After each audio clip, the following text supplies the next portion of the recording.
Conforme o que foi prometido, conforme o que foi divulgado, hoje, dia 27 de janeiro de 2025, está acontecendo a tão esperada entrevista entre eu, Plauto Azevedo, e o mestre de karatê, o grande samurai Dalmar Caribé de Castro. Deixando claro que, apesar de estar sendo veiculado agora no dia 27, essa entrevista foi gravada no dia 8 de dezembro de 2024, na casa do mestre Dalmar. E por que esse vídeo está sendo lançado exatamente hoje, 27 de janeiro de 2025? Que hoje é o aniversário do mestre. Ele está completando 75 anos de nascimento. E aqui do meu lado, o grande samurai Dalmar Caribé de Castro. Mestre, antes de tudo, parabéns, 75 anos de vida, né? Eu acredito que uns 60 dedicados ao karatê, tá? E um privilégio imenso estar tendo a honra de, como repórter, como jornalista, estar aqui te entrevistando. Pois é, Pronto, eu agradeço do fundo do meu coração. Eu não sei o que seria das cabas, da família Caribé, do karatê da Bahia, se não fosse você.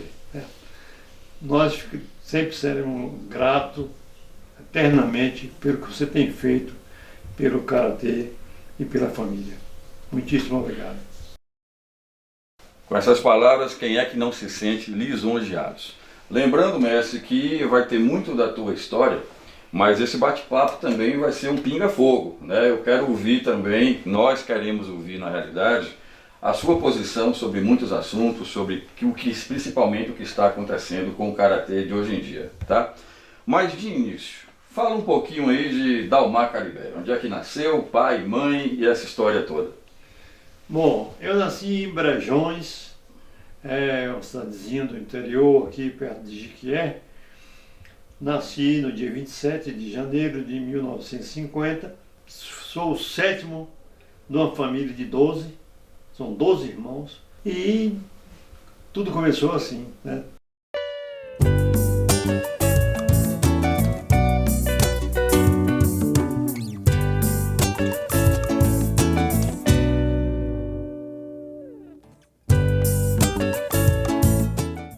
Do nascimento indo diretamente para o karatê. A gente não pode falar do karatê da Bahia, de Dalmar Caribé, da Ascaba, né, da Federação Baiana de Karatê, sem falar de Denilson Caribé, que é o eterno patrono do karatê brasileiro. Mas me parece que, apesar de ser irmão de Denilson, o seu primeiro professor não foi Denilson. Confere? Mais ou menos, porque foi o seguinte, eu conheci o karatê, na realidade, foi Denilson que me mostrou, que me levou pela primeira vez numa aula. Mas por eu morar em Feira de Santana, e Denilson tinha um grupo de colegas dele da Petrobras que iniciou o karatê. E Vilobaldo Moraes morava em Feira de Santana. Então eu treinei muito com o Vilobaldo. Treinava muito com o Vilobaldo em Feira, mas toda vez que ia para Salvador, ia para as cabas. Recapitulando, o primeiro contato, vamos dizer assim, Denilson que te enviou, surgiu o interesse e veio o primeiro professor oficialmente, que foi Vilobaldo Pedreira, que está aí, graças a Deus, firme e forte também no karatê. Mas, mestre de coração, foi algo imposto por Denilson ou você sentiu dentro de você essa vontade de treinar o karatê? Rapaz, foi impressionante. Porque pela primeira vez que eu vi karatê, eu me entusiasmei, certo? Foi assim, eu fiquei pasmo, e com o interior, meu interior foi muito forte o que eu senti quando eu vi os primeiros passos de karatê.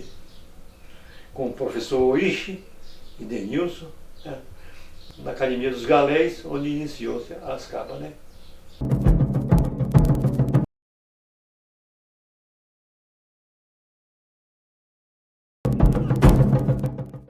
Bom, para quem não sabe, Eizuki Oishi foi o japonês que na realidade trouxe o karatê para o estado da Bahia e que foi na realidade o professor de Denilson Caribé, quem na realidade deu as primeiras aulas para Denilson. E como é que foi essa questão de exames de faixa? Participou de algum Veja bem, o primeiro exame de faixa que eu fiz, foi de faixa branca para amarela, certo? Mas devido ao desenvolvimento técnico, eu pulei para a faixa vermelha. Naquela época isso era possível. Pulei para a faixa vermelha. E logo após, aí teve o campeonato baiano de karatê, o primeiro campeonato baiano de karatê, e aí eu fui campeão como faixa vermelha. Por eu ter sido campeão, o professor Lito Monassa, que era um professor do Rio de Janeiro, ele me deu pelo faixa laranja. Então eu não fiz exame para faixa laranja. Ele me deu por eu ter sido campeão de faixa vermelha. De Salvador para Feira de Santana, aluno de Vila Ubaldo, e avançando um pouquinho no tempo, um fato curioso que é exatamente faixa verde, o senhor foi convocado para dar aula para os soldados do tiro de guerra do Exército de Feira de Santana. Conta pra gente isso daí. Bom, na realidade, eu comecei a treinar karatê, tinha mais ou menos 16, 17 anos, certo? Aí quando eu entrei no Exército, fui no 35 BI, que é o Exército de Feira de Santana, eu já era faixa verde. Aí foi que eu fui dar aula ao pessoal do Exército. Foi os sargentos e cabos do Exército que dava aula. Era novidade, né? Bahia, na realidade, o que se conhecia de arte marcial era judô e principalmente capoeira, né? Como é que os cabos, os oficiais, viam essa arte japonesa? Não, é o seguinte, porque quando você vai se alistar no Exército, eles fazem a pergunta, pratica algum esporte? Então eu falei, pratico karatê. Aí, sou faixa verde de karatê. Aí essa notícia dentro do quartel correu, e tinha realmente uns sargentos, cabos e sargentos, que treinavam capoeira com um soldado lá. Um soldado. Aí me chamaram para essa aula, né? Tentando fazer assim um samba de três, entendeu? Aí eu entrei para treinar e senti meio estranho que eu vi que eles estavam fazendo tipo um desafio, né? Só que o capoeirista, o professor de capoeira, se deu mal nesse dia, tá? E aí eles aí pararam e optaram para a partir daquele dia treinar o karatê.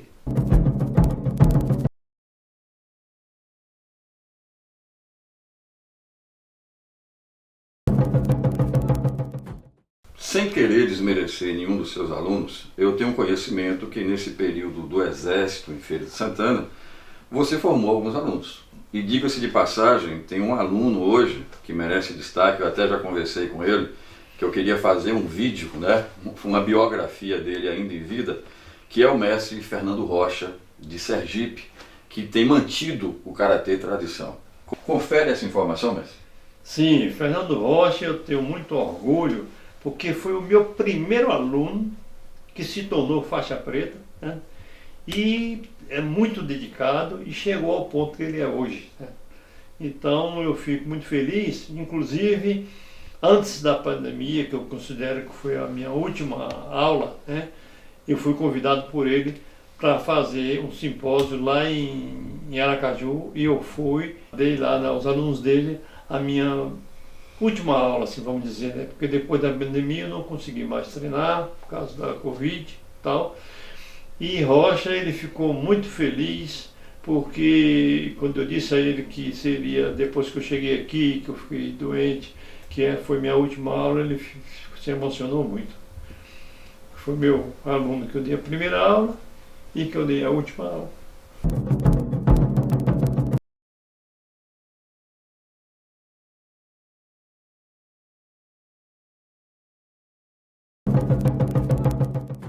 Faixa verde, agora vamos prosseguir aí na linha do tempo. Faixa roxa, faixa marrom, faixa preta, primeiro dan. Faz um resumo aí dessa história. Bom, faixa roxa, eu estava no Exército ainda, fiz exame para faixa roxa. Eu estava em Feira de Santana no Exército, né? Aí, faixa marrom, eu fiz o exame nas Cabas com o professor Okazaki. Dei um curso e depois do curso teve o exame de faixa e eu passei. Aí foi primeiro campeonato brasileiro de karatê. Aí foi eu, Dorival, Denilson, de irmão, né? Quando chegou lá, Aí nós fomos campeão.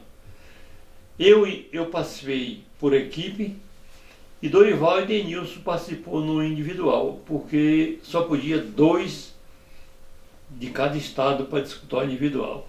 Botaram Dorival numa chave e Denilson na outra.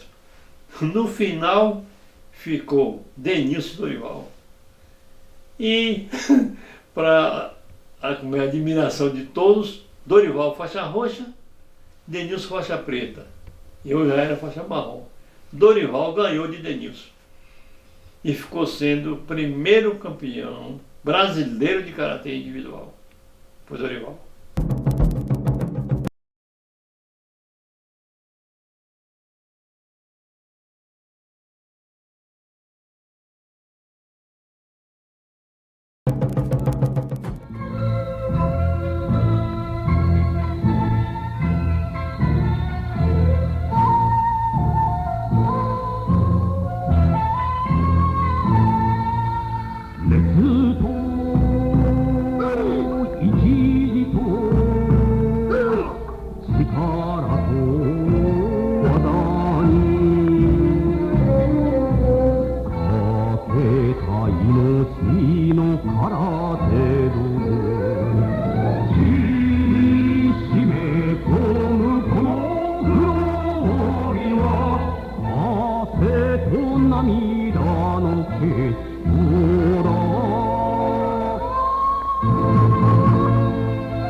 Mestre, eu falei que a gente ia seguir uma ordem cronológica, mas também eu disse que em algumas perguntas eu ia lhe dar um aperto, né?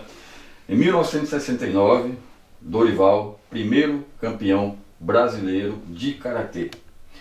Hoje, na atual conjuntura do karatê, existe 1, 2, 6, meia dúzia de campeões brasileiros de karatê. Quer dizer, antes era uma federação. Hoje, como muita gente fala, parece que tem uma em cada cidade do estado, né? Como é que o senhor vê isso hoje, né? Essa quantidade de federações, de confederações, de estilos de karatê? Eu me lembro, quando eu estava no Japão, começou um movimento sobre a questão do karatê da VUCO, que era dos Estados Unidos, americano, querendo dominar essa arte, né? E aí, rapaz, foi que veio uma série de problemas, o karatê foi crescendo muito, certo? E foi perdendo, na minha ótica, toda a sua essência. Porque o karatê esportivo não existe, para mim não existe. O karatê que eu aprendi é o karatê arte marcial. E arte marcial é coisa muito séria. Porque para se treinar arte marcial, você precisa ter um comprometimento muito forte, espiritual, mental e físico. Não é só soco e pontapé. Realmente é uma pergunta complicada essa, mas é mais ou menos por aí. Por ter tido a honra, nesses 45 anos de prática de karatê, ter o senhor como meu único mestre, né? Eu peguei muito dessa bagagem espiritual. E eu lembro que nos campeonatos, não que eu participava, mas que geralmente eu estava filmando, eu lembro que inclusive não tinha essa de categoria de peso, né, de altura, de idade, tinha até mesmo uma categoria chamada absoluto, onde a gente via karatecas de 1,50 m, 45 quilos, e vinha de repente um cara lá mais ou menos igual a eu, 2x2, né, 1,90 m, 110 quilos, e a gente falava, o pequenininho vai apanhar. E para surpresa da gente, pela técnica, né, o grandão tomava uma surra que a gente ficava espantado, né?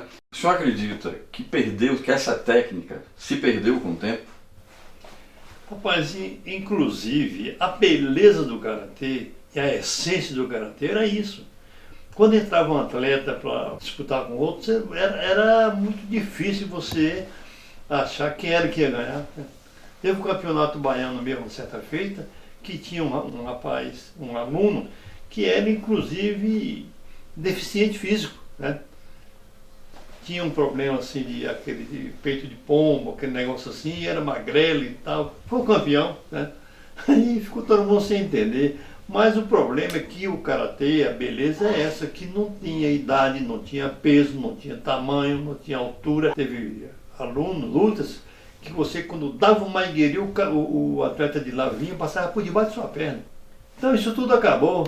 Hoje você vê karatê peso, com não sei o que, isso não existia no karatê não. A essência do karatê foi toda destruída, a verdade é essa.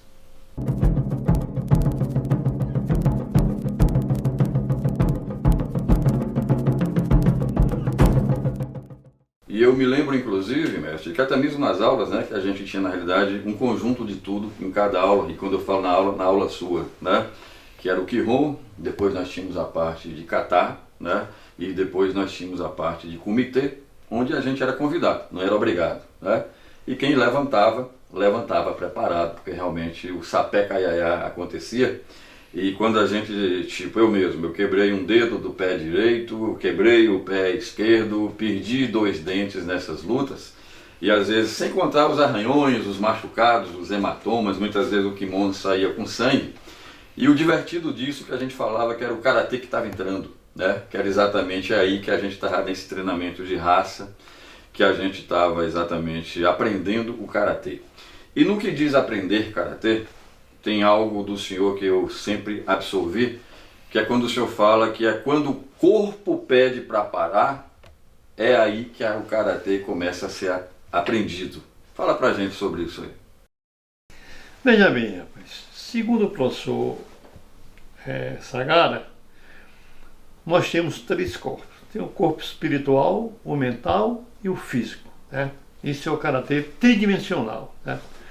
Então, o que acontece? Quando você está usando a parte física, a força física, esses dois outros corpos estão sem fazer nada.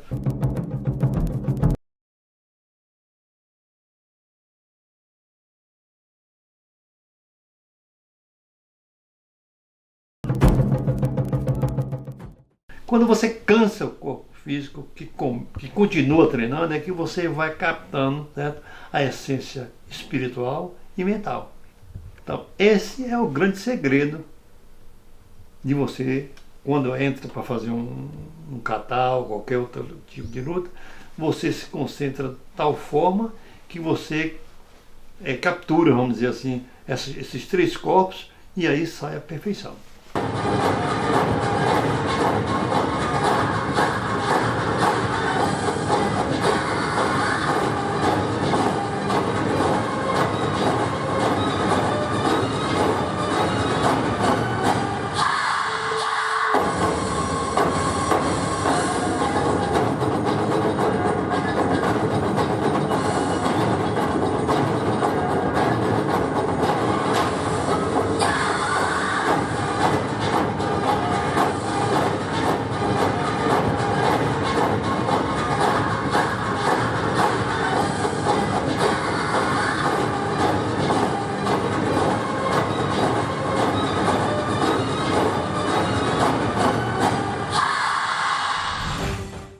E se você está gostando desse bate-papo, você sabe que não está sendo cobrado absolutamente nada por esse vídeo que foi produzido com muito carinho. Mas nós também estamos fazendo aqui um Pix solidário, exatamente para o mestre Dalmar Caribé. O número é esse que está aparecendo aqui no cantinho da tela, tá? Qualquer quantia é bem-vinda. É uma forma de agradecimento por esse tempo que ele está disponibilizando para nós, karatecas, para absorvermos exatamente essa sapiência, essa sabedoria. Então, quem puder contribuir com qualquer valor, é só depositar, fazer um Pix nessa conta. Mestre, karatê, dinheiro, outro ponto bastante delicado, né? Eu sou testemunha que muitos alunos seus treinaram sem pagar. E hoje o que a gente percebe é que parece que o karatê está sendo voltado simplesmente à mensalidade do aluno. O que é que o senhor tem a dizer a respeito? Eu, na realidade, eu nunca tive uma academia. Eu sempre procurei dar aula em um clube. Por quê? Porque no clube a gente fazia a mensalidade do associado, era mais ou menos a metade, né? E eu ficava à vontade para fazer com que o aluno se moldasse aos princípios éticos e morais do karatê. Não moldar o karatê ao aluno. Porque quando você depende da parte financeira, é muito perigoso. Porque não pode apertar muito, porque se o aluno sair, é tanto que está saindo. Né? Então, essa parte aí eu ficava sempre à vontade, porque eu me preocupava era se o aluno, se ele gostava de karatê. Não é se ele tinha dinheiro para pagar. Né? Sempre foi assim. Então, quando eu sentia que o aluno gostava de karatê e não tinha condições de pagar, eu não cobrava. Né? Toda a minha vida de karatê foi assim e eu nunca fiz de karatê meio de vida, porque eu sempre tive atividade paralela, eu gostava muito de agricultura, eu estava às vezes dirigindo um caminhão, vendendo farinha na feira, vendendo uma coisa, vendendo outra, vendendo banana e de noite estava dando aula. Né? Então eu fazia com que, por isso que o karatê que eu treinava, que eu sempre treinei, é muito rigoroso, porque eu seguia à risca os princípios éticos, morais e espirituais do karatê.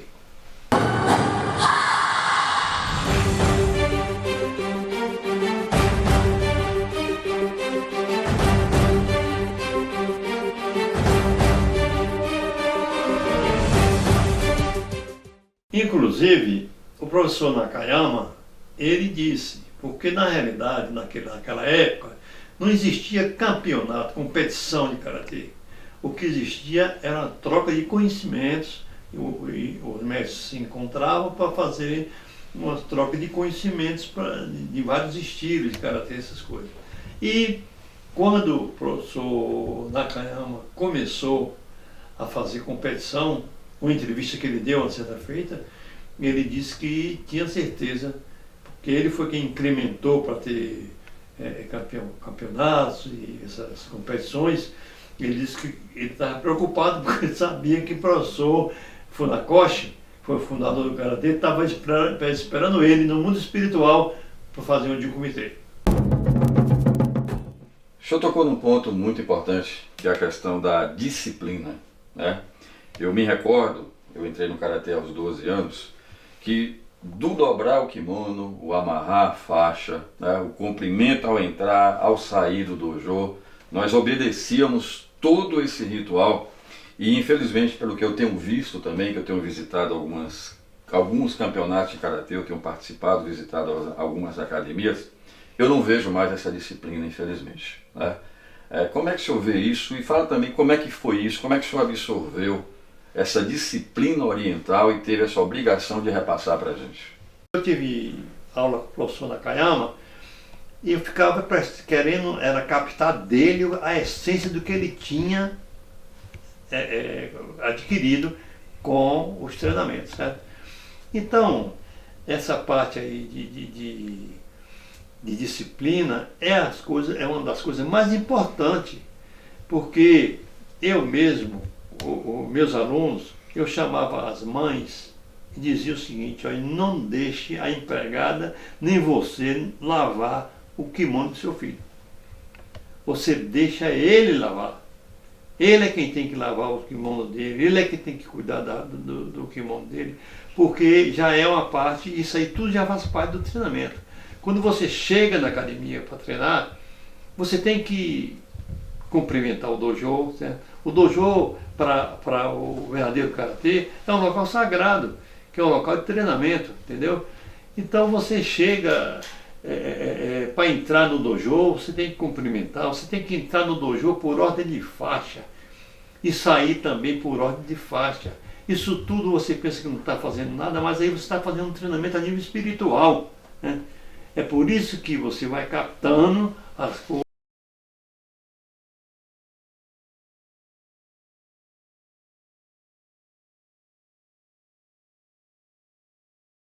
Eu já suspendi aluno, né? Eu estava de carro passando pela beira da praia, na cidade de Ilhéus, e quando eu olhei para a praia, estava vendo uma faixa vermelha, meu aluno fazendo quarto kata na praia de roupa. Ele chegou na academia, ele foi suspenso um mês.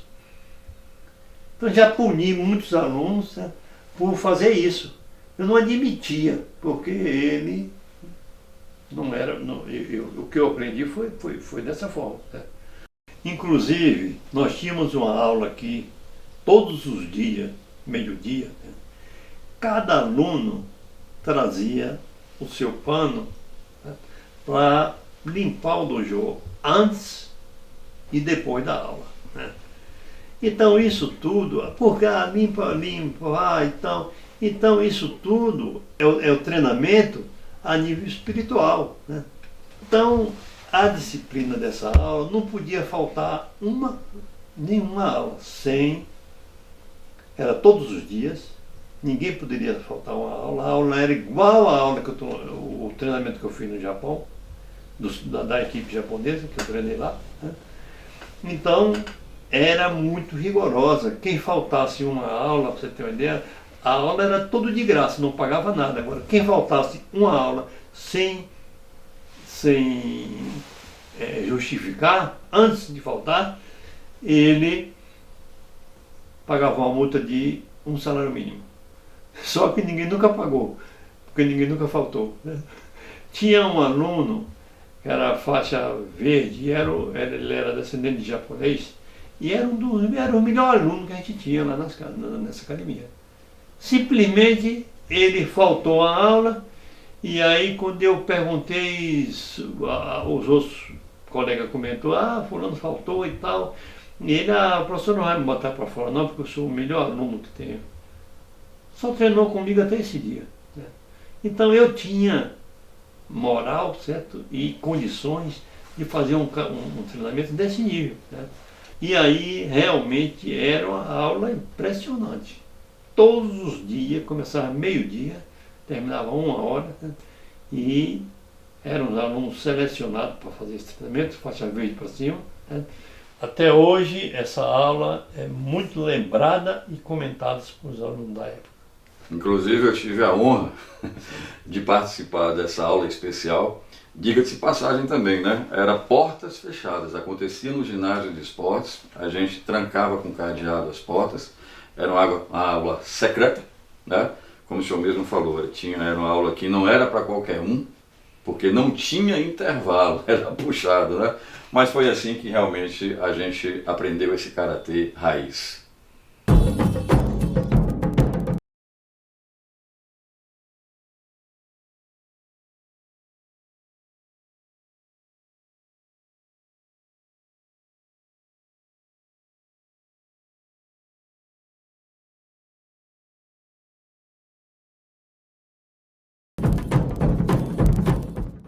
O verdadeiro karatê começa aí. Você não pode pegar o seu kimono e levar de qualquer jeito. Você leva o seu kimono numa sacola, chega lá, você tira o kimono, veste o kimono, na volta, quando termina a aula, você sai, tira o kimono, bota na sacola, não é para andar de kimono pelo meio da rua, né?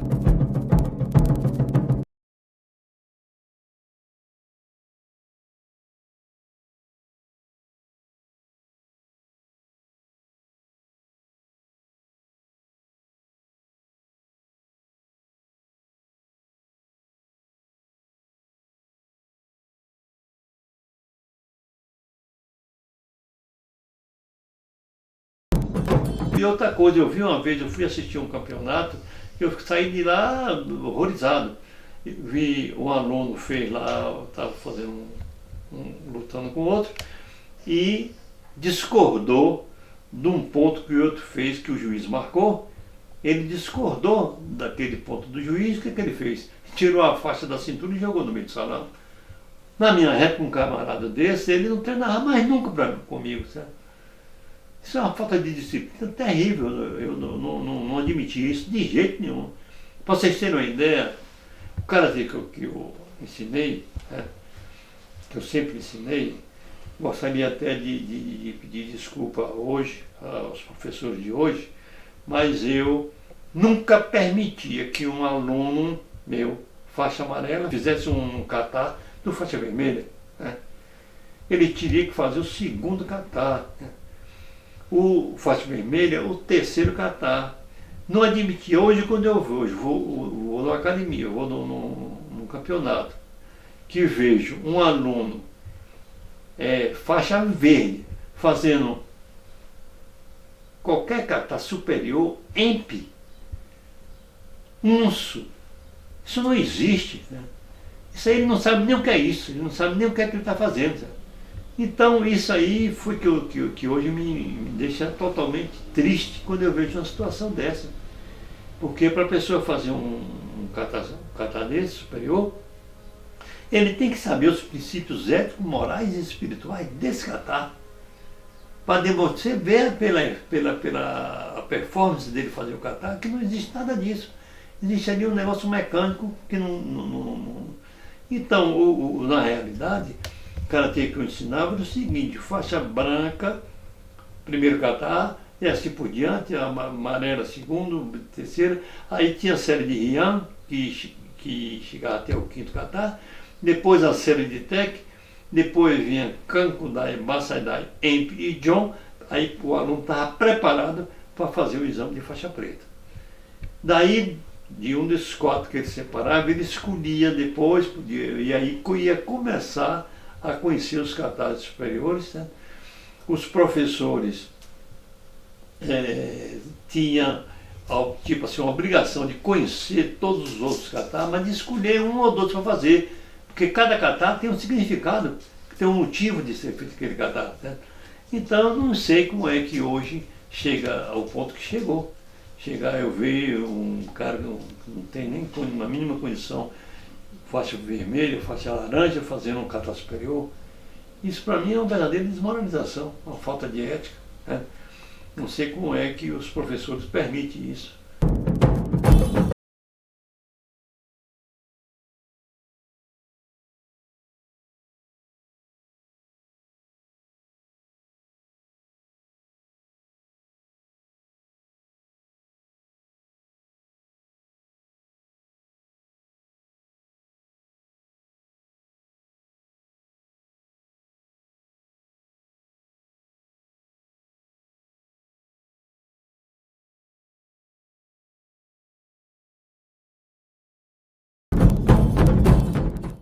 Eu vou falar aqui a respeito de um significado, de um kata, para vocês sentirem como são as coisas. O professor Ishikawa, que esteve aí na Bahia agora recentemente, ele morava comigo lá no Japão, eu morava com ele. Eu pedi a ele um presente, ele falou: o que você quer de presente? Eu falei: eu queria que você me ensinasse um kata.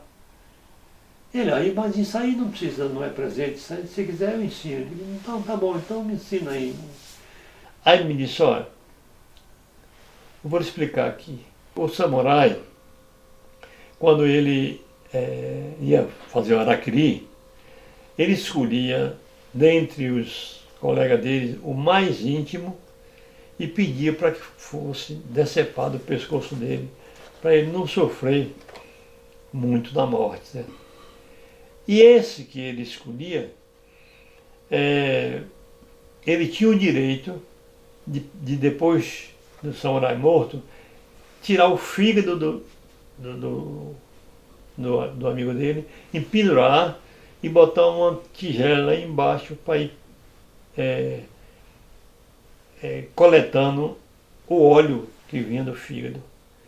E aí depois pegava aquela vasilha, guardava aquele óleo, porque quando ele fosse entrar no combate, ele aí pegava aquele óleo, passava no corpo dele, para que o espírito daquele que morreu ajudasse ele no combate. Né?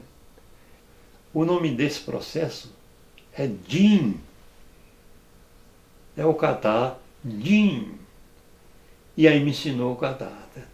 Então, assim como esse kata tem essa história, todos os outros têm. Então procura saber quem é que sabe. Eu sei que naquela época, né, era muito difícil a tradução de japonês para português. Por isso que talvez não tenha chegado para a gente aqui esse esclarecimento. Mas todo kata tem uma história. E como é que você pega e faz um kata sem saber nem o que é que está acontecendo? Então, essa questão hoje fica muito a desejar quando você vai ver. É até vergonhoso hoje você assistir uma competição, porque tem coisas que não tem nada a ver. Então o karatê mudou muito, né?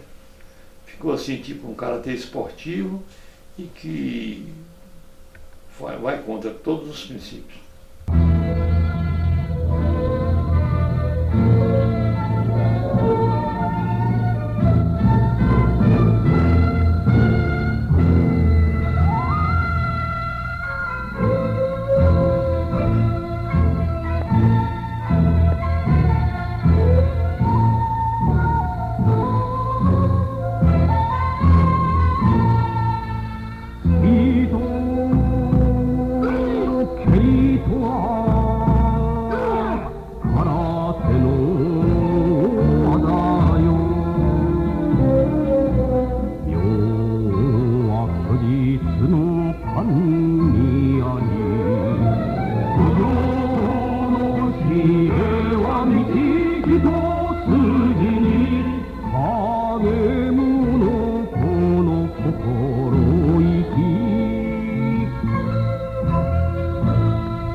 Mestre, eu tive o prazer de estudar um pouco da vida de Denilson e uma das preocupações dele era que a ASCABA, a Associação de Karatê da Bahia, sempre tivesse um mestre japonês à frente, né, como instrutor-chefe.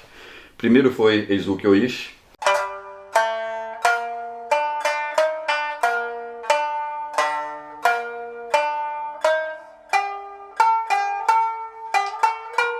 Em seguida veio Sadamo Uryu.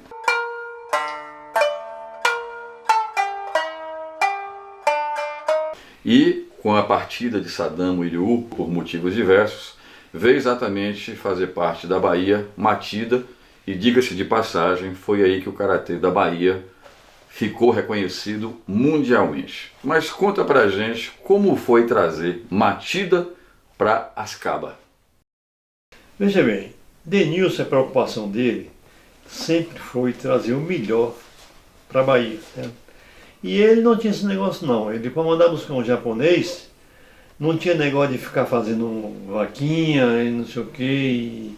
Ele mandava buscar com o dinheiro dele, ele mesmo pagava e tal. E ele trouxe para aqui o professor Masahiko Tanaka, para dar um curso aqui, trouxe o professor Okazaki, trouxe o professor Nakayama, veio aqui no Brasil, a convite de Denilson, certo? E tudo por conta dele, né? Quando depois da saída de Uryu, o Karatê da Bahia era um Karatê realmente, não era muito assim forte, mas era um Karatê já respeitado. Mas realmente com Matida foi que a coisa cresceu bastante.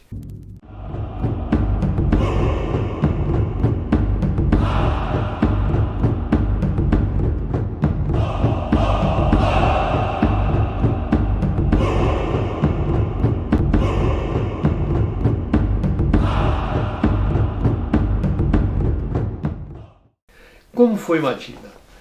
Teve um campeonato brasileiro em Brasília. E Matida estava recém-chegado do Pará, ele chegou primeiro, veio do Japão para o Pará, e Sasaki convidou ele para ajudar ele a dar aula lá em São Paulo, certo? Então nesse campeonato de Brasília, Sasaki levou Matida. Mas não levou Matida para disputar, porque não podia, né? Que ele não era brasileiro, não era um campeonato brasileiro. Chegando lá, depois do campeonato, nós fomos campeão, aí Sasaki chamou Denilson para para lutar com Matida a título de demonstração.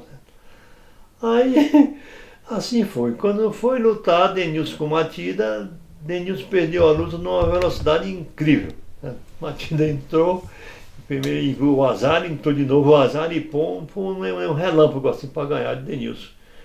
Aí Denilson veio, quando voltou, sentou junto de mim assim e falou: rapaz, você viu que japonês?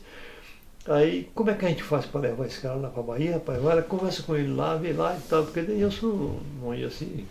Aí eu fui, né? Aí conversei, ele foi no sanitário, eu fui com ele, eu fui junto, aí disse: Matida, e tal, você não quer passar uns dias na Bahia não? Tal. Ele, não sei, porque Sasaki que sabe. Aí eu fui falar com o Sasaki, não sei, ele que sabe, se ele quiser ir e tal. Ficou naquela conversa, eu peguei o contato dele, e quando chegou aqui em Salvador, eu fiquei, todo dia eu ligava para ele: Matida, você vem que dia e tal? Não sei o que e tal. Não. Aí foi indo, e eu digo: não, rapaz, porque aqui já está tudo pronto, já tem apartamento, você vai morar comigo, não sei o que, fiz aquele negócio. Mas tudo mentira, que não tinha apartamento, não tinha nada. Só inventando essas histórias para ver se ele vinha, né? Quando ele chegou um dia, ligou e disse: eu vou, manda passagem que eu vou. Menino, aí saí doidozinho mais Denilson lá para comprar cama, para ajeitar lugar, apartamento, fez aquela confusão toda. E aí mandamos a passagem e o Matida chegou, né?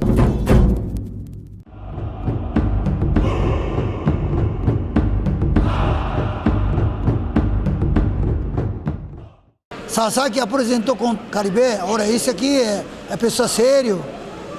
Aí eu, tudo bem, aí eu comuniquei ao Sasaki que vai fazer intérprete comigo. Aí por isso que conheci ele. Aí ele foi convite passeando, uma semana.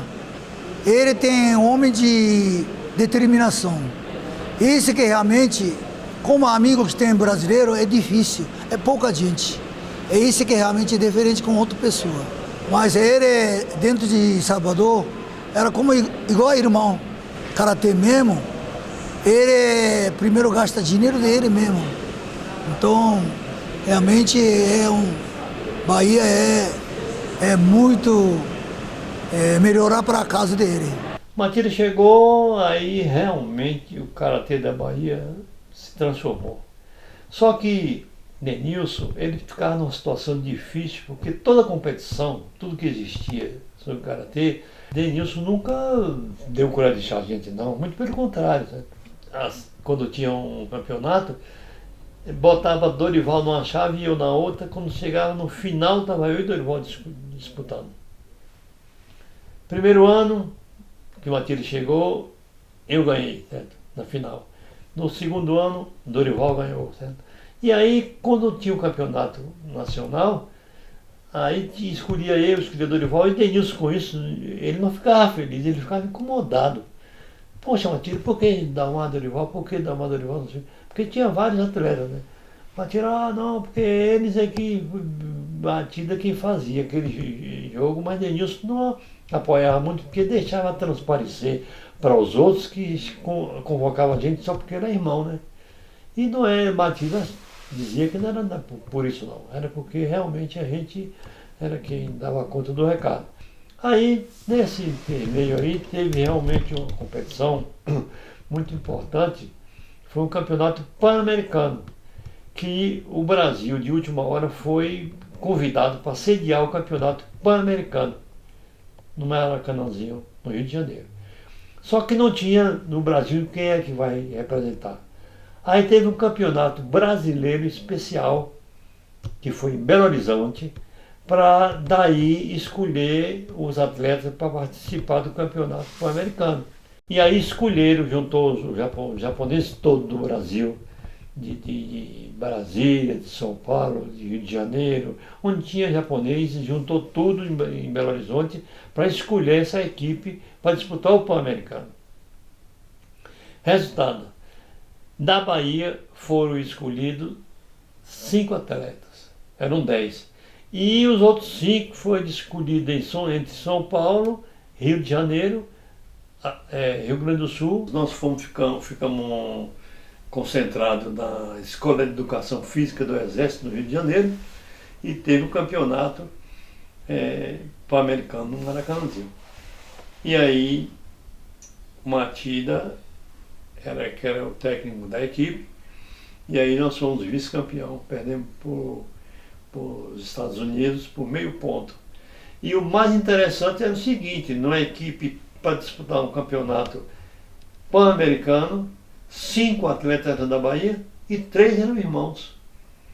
Eu, Denilson e Dorival, fazendo parte também da equipe.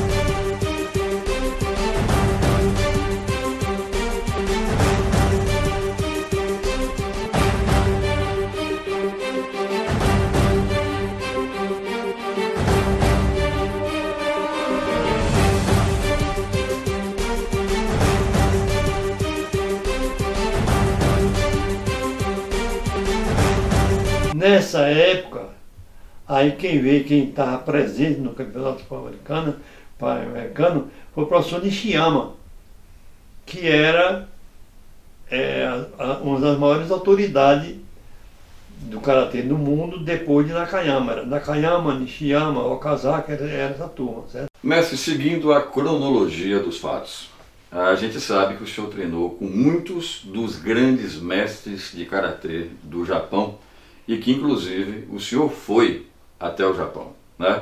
E aí eu sei que só esse capítulo daria uma aula, né? Daria um livro muito grande, um vídeo a respeito disso. Mas resumidamente, conta pra gente aí, desde a vontade de ir, né? A ida, a sua permanência lá, o que é que aconteceu, e exatamente esse retorno para o Brasil com toda essa bagagem do Karatê raiz do Japão. Meio complicado, viu? A história é meio longa. Veja bem. Eu, como todos nós, né, eu acredito que a gente tem um desejo. Certo? Chegou uma época que eu pensei assim, assistindo uma aula, digo, poxa, eu gostaria de ser um faixa preta, que eu não era ainda, e de treinar no máximo que existisse de karatê no mundo. Veja bem que ideia louca, né? E de repente aconteceu um monte de coisa, teve esses campeonatos todos e tal, e aí terminou eu indo morar com Matilda. Aí quando um dia eu conversando com Matilda, falei, ô Matilda, será que tem condições de eu treinar? O que é que existe de máximo de karatê no mundo? Só existe a aula de instrutores no Japão. Aí eu disse, eu gostaria de treinar isso. Ele tomou aquele susto, porque ele conhecia do rigor dessa aula, eu não. Então eu só fiz falar. Ele aí disse o seguinte, disse, você tem coragem mesmo? Você quer mesmo? Eu falei, rapaz, queria. Ele disse, então eu tenho meu professor, que Matilda foi aluno da faculdade de Nichidai, no Japão. Meu professor, ele faz parte dessa aula lá na Nihon Karate Kyokai. Se você quiser, eu faço uma carta para ele. Aí fez essa carta para Masahiko Tanaka. Aí passou uns tempos, daqui a pouco veio a resposta. Tanaka disse que você pode ir. Aí dificuldade, como que eu vou? Com que dinheiro, certo? Aí fiz um sacrifício danado, foi e tal, coisa, vendi uma coisa. Eu sei que eu comprei $1000, fui no Bradesco Turismo e financiei a passagem e saí daqui sem lenço, sem documento, com $1000 no bolso e sem saber falar nada de japonês, né? E cheguei no Japão. Quando eu cheguei lá no Japão, quem estava me esperando no aeroporto, Oishi, aquele japonês que trouxe o karatê para o Brasil, mais o Masahiko Tanaka, né? Que Oishi falava português. Aí, pronto. Aí Tanaka me levou para a academia dele, que é a Shokukan, para ver se eu morava nessa academia. Mas eu tinha que pegar 2 trens, e uma confusão danada para chegar na academia de Tanaka. E aí eu digo, poxa, isso não vai dar certo. E Tanaka sentiu também que eu não tinha essa facilidade de andar de metrô e não sei o que e tal. Aí, resultado, ele conseguiu que eu treinasse na academia de professor Nakayama, que era 500 metros da Nihon Karate Kyokai. Aí eu fui treinar, fiquei na academia de professor Nakayama. E eu treinava de 7 às 8, com o professor Nakayama, na academia dele, certo? Pessoa muito decente, a aula fantástica, mas só que nessa aula do professor Nakayama, eu não prestava muita atenção no que ele estava ensinando, eu prestava muita atenção nele, o jeito dele dar aula, o jeito dele se comportar, que aquilo ali para mim era um grande aprendizado. O professor Nakayama era a maior autoridade de karatê do mundo na época, né? Aí quando era 10 horas da manhã, tinha um treinamento na Nihon Karate Kyokai para estrangeiro, treinamento comum, né? Aí eu treinava de 10 às 12. Né? Aí de 12 até 3 horas da tarde era o treinamento com a equipe japonesa, treinamento de porta fechada, treinamento terrível. Quando era 4 horas da tarde, eu pegava os trem para ir para a academia do professor Masahiko Tanaka para treinar de 7 às 9 da noite. Então eu treinava cerca de 8 horas por dia. E tinha época que eu treinava também na faculdade de Nichidai, com o professor Tanaka ia dar aula lá e me levava e eu treinava lá na Nichidai. Então um treinamento muito puxado. Eu vestia 12 kimonos por dia. Para me alimentar era daqueles intervalozinhos ali, eu ia comer uma coisa, que eu perdi 10 quilos durante o período que fiquei lá, né? Que realmente um treinamento muito forte. Teve um dia, um fato interessante, uma curiosidade, né? Que eles já se combinaram, né, para fazer uma aula assim, 4 horas de aula. De 12 horas até 4 horas da tarde. Olha, quando chegou no último momento, e eu junto, eu ali, pegando junto, tá?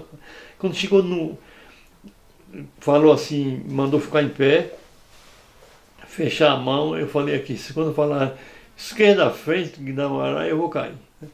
mas eu estava pronto para cair mesmo, quando eu não estava aguentando. Aí terminou a aula. Foi aquele alívio, certo? Eu fiquei depois sabendo que o professor Masahiko Tanaka, não disse a mim não, mas disse a um outro professor, que dos estrangeiros que teve no Japão, que o mais forte que teve fui eu. Eu fiquei também muito lisonjeado, fiquei feliz com essa fala dele, quando eu soube que ele falou isso sobre mim. Mas depois foi que eu vim saber por que ele falou isso. Porque ninguém treinava esse tanto de horas. No Japão ninguém treinava esse tanto, assim, tanto de horas por dia, não. Tinha dia que ainda, ó, segunda, quarta e sexta, eu treinava 8 horas por dia. E os outros treinavam 6 horas por dia, fora os dias que eu treinava também na faculdade, certo? Mas foi realmente muito puxado. Porque era um treinamento muito violento. Quando eu cheguei para treinar no primeiro dia, tinha um mexicano, campeão mexicano de karatê, tinha um dinamarquês e um português.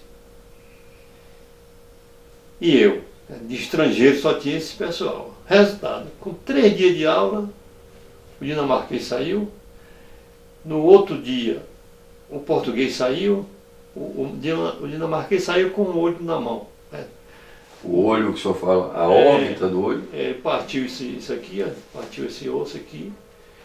Aí o português falou assim, aqui não tem condições, esses japoneses parece que não tem mais. Ele falou, né? Saiu da aula também.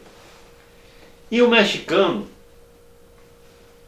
por inocência dele, ele foi pedir, o professor lá se preparando para dar aula, ele chegou junto do professor, ele era assim, uma pessoa meio afogada, e perguntou ao professor como era que aplicava o maigiri. Aí o professor olhou para a cara dele assim, aí, é assim, aí ajeitou ele assim, botou ele ajeitado assim, e deu o maigiri nele, que eu acho que até hoje ele está caindo. Caiu lá, pronto, e ninguém vai. Aí eu olhei aquilo ali e falei, rapaz, aí saiu também o mexicano. Depois que eu vi esse quadro, aí eu olhei assim, e eu senti que tinha um pessoal no Japão, uns japoneses que não gostavam de que estrangeiro participasse daquela aula, certo? E perseguia realmente os estrangeiros. Aí eu digo, aí eu fui embora. Terminou a aula e tal, coisa, não tinha mais estrangeiro nenhum, só eu de estrangeiro. Aí eu cheguei lá onde eu morava, na casa do professor Nakayama, eu morava lá embaixo. Eu falei, bom, abri minha mala e tinha passagem de ida e volta. E eu botei a mão na cabeça e falei, bom, eu só tenho 2 coisas para fazer. Ou eu vou me embora daqui, pego a minha passagem aqui e vou embora, ou então vou entrar igual, a partir de amanhã, eu vou ser igual um kamikaze. Kamikaze, para quem não sabe, é um suicida, né? Aí pensei, disse, não vou voltar. Como eu vou chegar no Brasil para meus irmãos, para meus alunos, e dizer, eu voltei porque não aguentei o treinamento, não vou fazer uma coisa dessa, então eu vou entrar igual kamikaze, é melhor eu morrer aqui. Aí no outro dia já entrei na academia diferente. Né? Cheguei já olhando assim e tal, não sei o que, e estou vendo um japonês que se chamava Sato, que era o responsável para me eliminar, assim, eu acho. Só que Tanaka estava na aula e ele ficava meio assim, cabreiro por causa de Tanaka e tal, então eu fiquei uma rodorria ainda sem acontecer nada. Mas Tanaka viajou, que Tanaka dava aula na Dinamarca.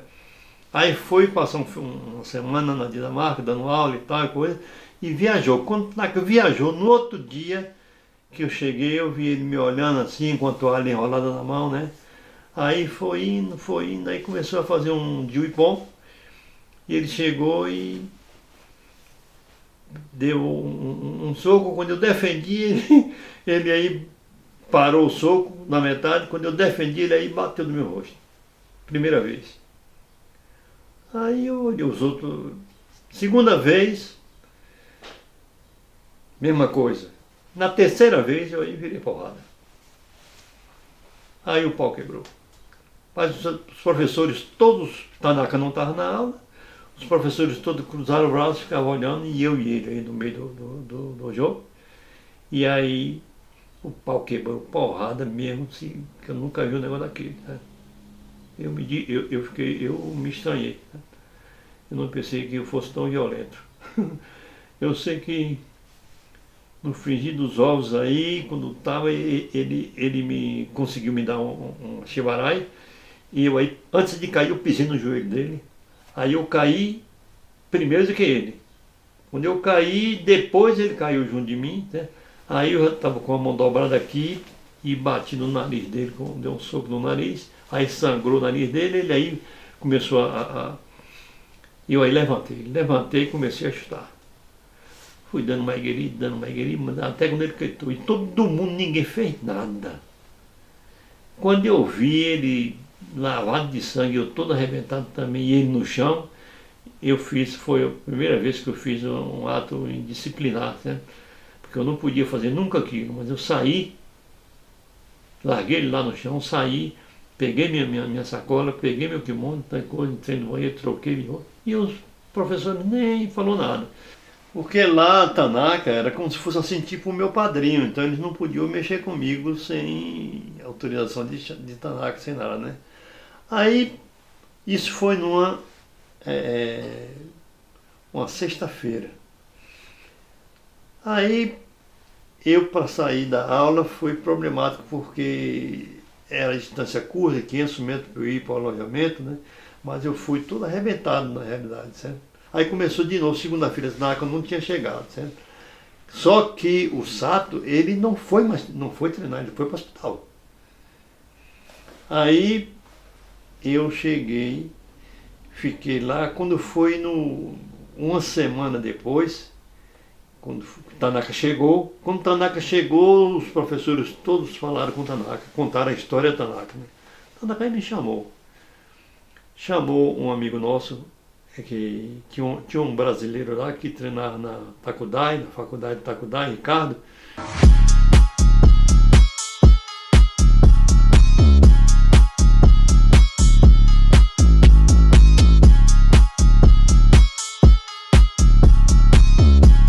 E Tanaka conhecia ele, chamou ele para poder traduzir, né? Que eu não sabia falar japonês. Aí Tanaka me perguntou o que foi que aconteceu. Aí eu falei para Ricardo falando para ele, traduzindo, né? Aí lá vai e tal, contei a história que foi assim e tal, né? Que eu contei tudo a Tanaka. Tanaka aí disse, balançou a cabeça assim e falou, eu aí falei com o Tanaka, Tanaka, fala com ele, Ricardo, que eu vim aqui para aprender karatê, mas se for para porrada, eu também sei. Aí Ricardo tomou aquele susto e falou, é para falar isso mesmo com ele? Eu falei, pode falar. Ele aí falou com o Tanaka. Tanaka aí olhou para mim assim e falou assim, isso foi um dia de sábado, falou assim, então diga a ele que tudo bem, que segunda-feira ele vai lutar comigo. Aí Ricardo traduziu para mim, eu falei, diga a ele que está certo. Aí pronto, fiquei na expectativa, né? Sábado, domingo, quando foi segunda-feira, na hora da aula, quando ele cumprimentou, ele me chamou, né? Botou todo mundo assim em volta e me chamou para lutar. Rapaz, eu entrei mesmo, tal. Resultado, quando ele, com aquele jeitão dele lutar, era inconfundível, né? Ele aí me deu Maoshizuki. Pegou aqui esse lado aqui. Na tímpora. E pá, eu só fiz, sim, vi a mão dele chegando assim, eu rodei e caí. Caí desmaiado. Aí, e ele gritando, me chamando assim, me futucando com o pé e eu no chão. Aí eu aí levantei doido, certo? Aí eu olhei assim e vi 3 tanacas na minha frente. Aí eu cheguei, parti para cima, só que eu fui no errado, né? Aí passei direto. Aí virei, aí eu vim e aí só vi dois, já vi 2 tanacas, diminuiu um. Aí eu fui partir para cima, no errado também. Aí quando foi a terceira vez que acabou, era ele mesmo que estava, que eu parti, ele me abraçou. Me abraçou. A partir desse dia, eles começaram a ensinar karatê. A história está boa, mas não acaba por aí não. E antes de dar continuidade, eu vou lembrar aqui mais uma vez que esse vídeo está sendo disponibilizado de forma gratuita, vocês podem compartilhar sem nenhum problema, mas não se esqueçam do Pix solidário, que está aparecendo aqui no cantinho do vídeo, e qualquer depósito, qualquer valor, vai cair diretamente na conta do Mestre Dalmar. Mestre, conseguido o respeito com honra, né, com essa luta com o japonês Sato, o que aconteceu depois? Bom, aí realmente eles começaram a me respeitar e tudo, aí começou a ficar com amizade e tal, já eu fazendo parte realmente da turma. O estrangeiro só ficou eu. Na academia de professor Masahiko Tanaka, eu treinava lá à noite e surgiu um campeonato no Japão, japonês. Teve aí um tipo de um torneio na Nihon Karate Kyokai. Pegaram ali e tal. Eu não sabia que aquele torneio já era para uma seleção do campeonato que ia ter, né? Aí eu fui vice-campeão, ganhei segundo lugar dentro da Nihon Karate Kyokai. A minha última luta foi com Imura e Imura ganhou, certo? De uma maneira, mas Imura ganhou. E eu aí fiquei com o segundo lugar. Daí, aí fizeram a equipe para disputar o campeonato japonês. E eu fui escolhido para fazer parte da equipe do professor Masahiko Tanaka, né? Foram 2 dias seguidos de campeonato, um sábado e um domingo, e aí foi bem interessante, porque quando eu me vi, começou a luta lá, que eu fui ganhando, aquilo. Daqui a pouco eu já estava fazendo parte como capitão da equipe, né? E quando eu me vi, a equipe já estava disputando as quartas de finais, né? Aí nas quartas de finais, nós perdemos a primeira bateria, né? Aí ficou para disputar o terceiro lugar. O primeiro ganhou, o segundo perdeu, o terceiro empatou, o outro empatou e pronto. E ficou para decidir eu. Só que o capitão da equipe adversária, o capitão era quinto dan e eu era segundo, né? Aí, por eu não saber falar, ficava prestando muita atenção, né? Aí eu vi, chegou um japonês da equipe deles, junto dele, e pegou na perna dele. Eu senti que ele avisou, cuidado com o Maigiri. Eu senti que esse japonês tinha dito isso a ele. Aí uma aldeia aqui, ele já entrei, digo, aí para Maigiri aí tá difícil. Aí, resultado, antes de iniciar a luta, que eu estou preparado, que eu olho para um lado, quem é que está? Tanaka, de braço cruzado, me olhando, né?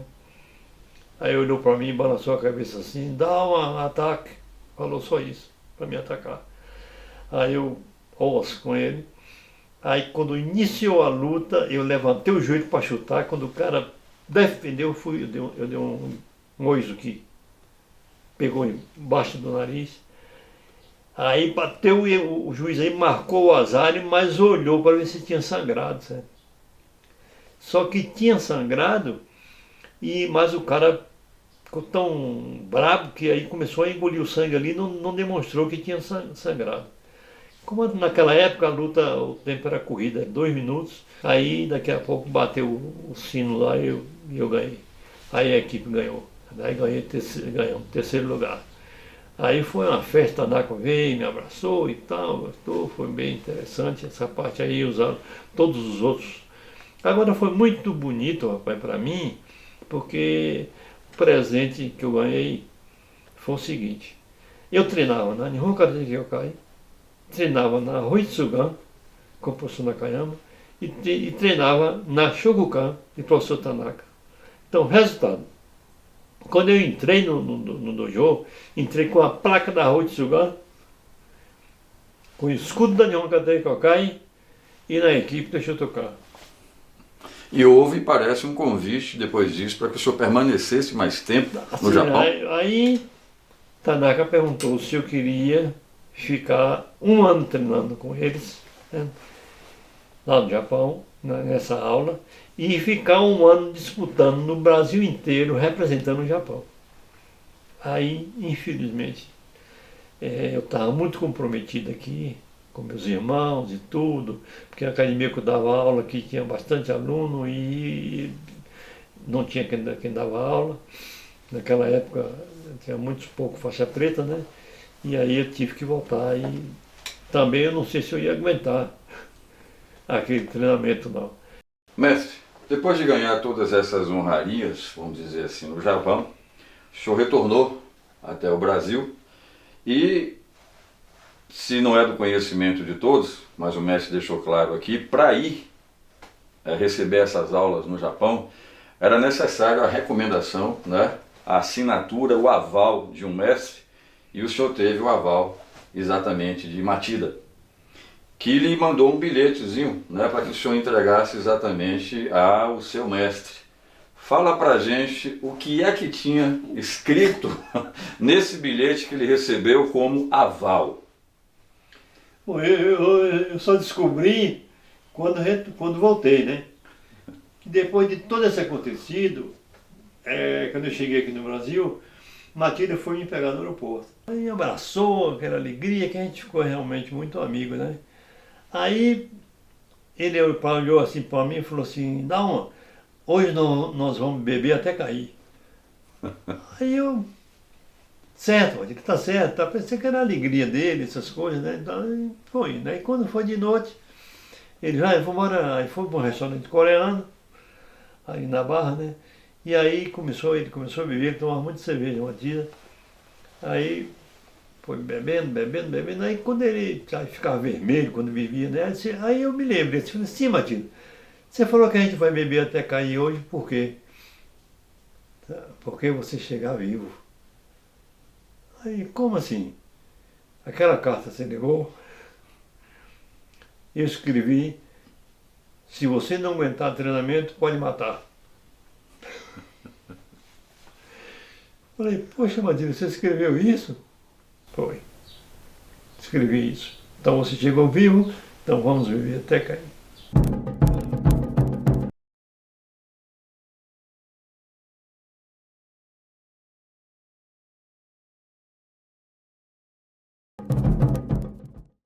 Eu fui fazer o exame de faixa para segundo dan com o professor Nishiyama.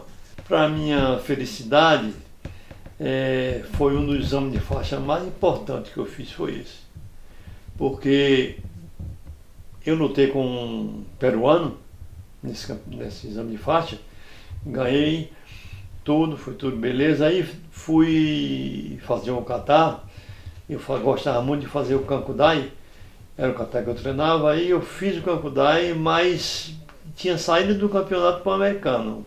E primeiro ele fez o Jukumite para depois fazer o kata. Na hora de fazer o kata eu desequilibrei um pouco, e aí estava ele e Matira na banca examinadora, aí ele me chamou e falou que eu tinha desequilibrado um pouco no kata. Aí Matira falou que eu estava vindo para o Japão. Aí Nishiyama falou, bom, então quando chegar no Japão, você conversa com o professor Nakayama para ele olhar o seu kata. Aí tudo bem.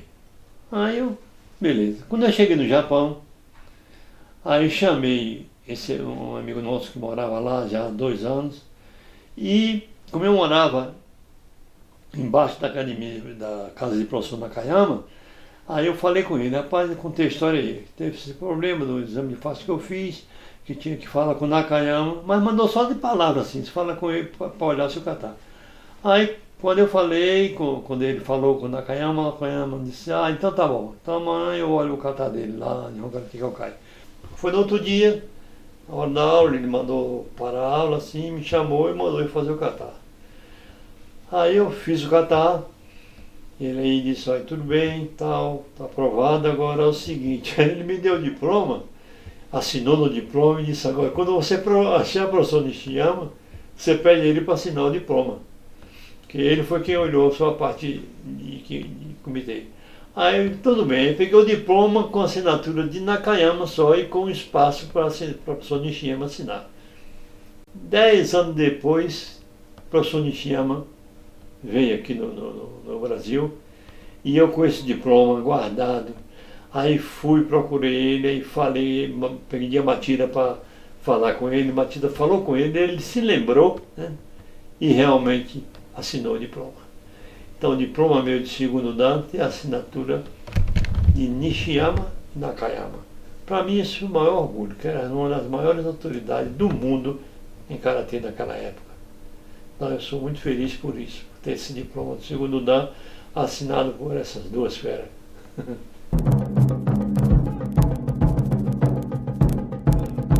Realmente ser graduado por Nakayama e Nishiyama não é para qualquer um. Bem, gente, essa entrevista aqui com certeza levaria horas, porque é muita história de vida no Karatê. Infelizmente, mestre, a gente não pode detalhar tudo o que passou, né?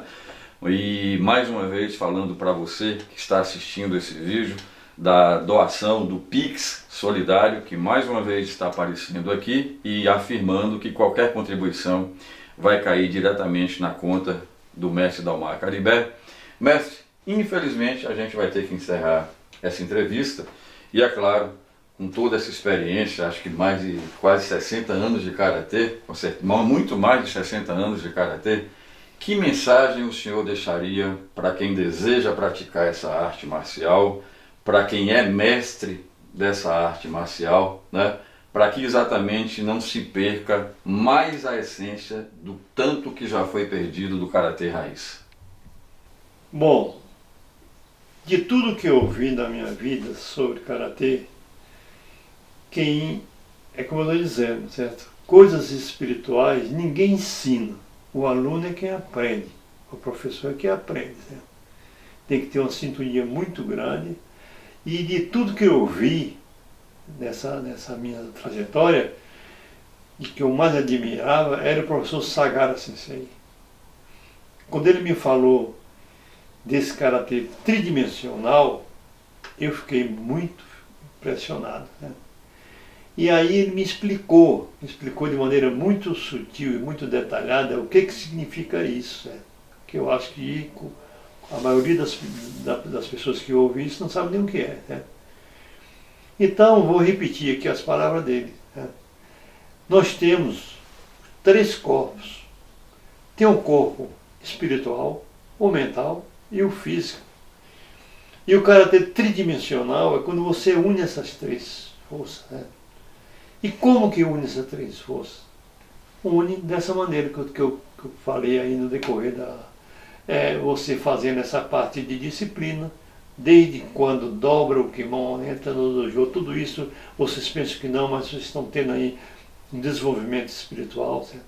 A parte mental é quando você pega com o aluno, dizer o que é um senpai, o que é um kohai, certo? Quem é mais graduado do que ele, qual o comportamento que ele tem que ter com aquela pessoa graduada. Isso aí, você sem saber, aí, sem perceber, mas vai tendo um crescimento muito importante, certo? Na parte mental, certo? E na parte física é treinamento. Treinamento é o seguinte, quando seu corpo cansar, você não pode parar. E dali é que você vai começar a praticar o karatê com os outros 2 corpos, com o corpo material, ou com o corpo mental e com o corpo espiritual, né?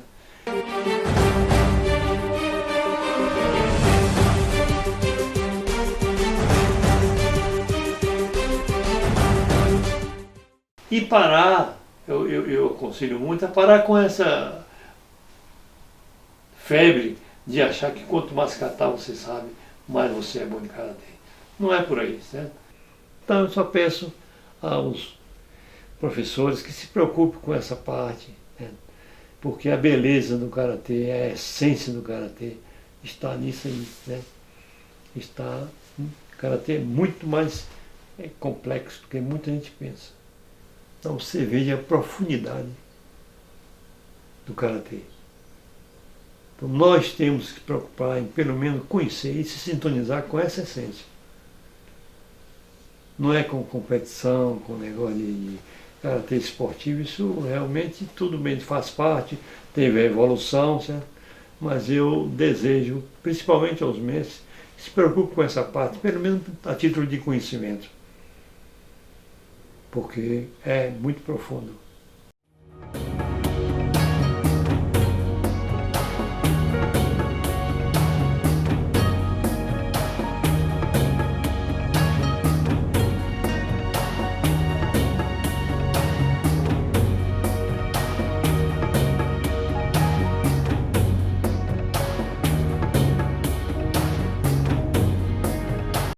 Mestre, gratidão eterna por esses 45 anos de ensinamento.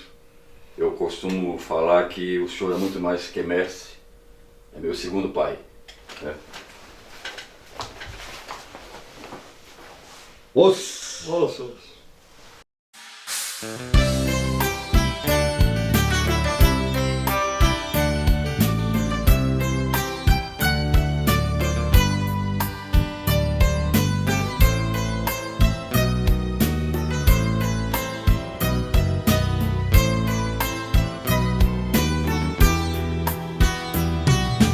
Luz que vem do céu, purifica nosso ser e faz a nossa alma renascer. Luz que vem do céu, purifica nosso ser e faz a nossa alma renascer. Senhor Deus Supremo, da luz verdadeira, Senhor Deus Supremo, da luz verdadeira. Nesta era turbulenta, Deus nos dá a esperança de voltar a ser capaz de viver como criança, com saúde, amor e paz. A luz divina vem esclarecer que a vida não foi feita para sofrer, que os homens não precisam se odiar e a paz nos corações deve reinar. Senhor Deus Supremo, da luz verdadeira, Senhor Deus Supremo, da luz verdadeira.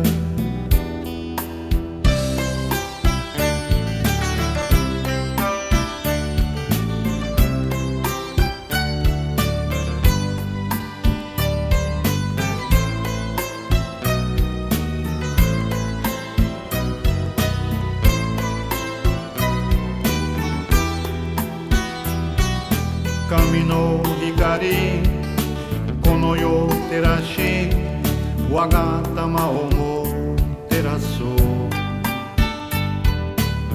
Kamino hikari, kono yo terashi, waga tamao mo terasu. Myoya motosu, mahikari, omikami-sama. Myoya motosu, mahikari, omikami-sama. Midareta yo no naka, kiwo wa kami ga osanago no yo ni ikiru no zomi o ken wa fuko naka ni. Hikari wa subete o akasu, jinsei wa urushimi de wa nai. Nikushimi aomono de mo nai. Iagate aega otozure. Myoya motosu mahikari omikami-sama. Myoya motosu mahikari omikami-sama.